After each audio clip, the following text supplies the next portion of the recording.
乡亲啊，继续来看这件，这是台湾和不少的人士当作是毒品的转运站。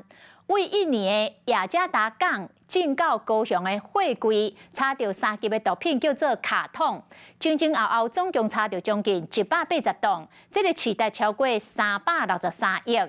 讲这毒品本地可能是会流入去美国的市面，加在台湾甲美国合作来破案。也毋过台湾互当作是毒品的中继站。恐惊这个相关的单位爱随时来注意，才别一个无小心，防冲关成功。海关人员会同调查局人员去查验现场的气氛无共款。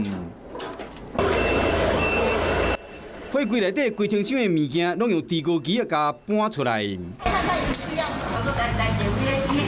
透明开箱查验卖得啦，拢是3级毒品卡通。中途是经转我国的高雄港。最后呢，是抵达了这个美国的这个迈阿密以及洛杉矶港。当时不法的人士为印尼雅加达将这有底卡通的货柜运来高雄港，要转去美国，结果入来到高雄了，电工一个扫遂发现。是的，应该是爆了一样东西而已。色水正招纹，味道同款，怀疑是毒品，全甲炸落来。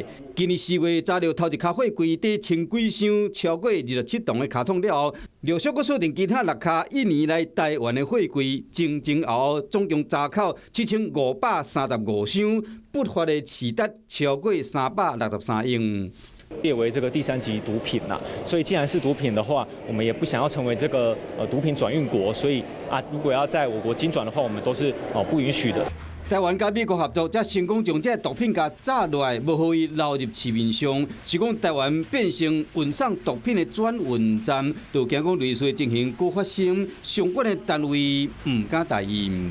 Hello， 我是谢嘉璇。想要掌握最及时的新闻资讯吗？赶快订阅、按赞、开启小铃铛，锁定华视新闻 YouTube 频道。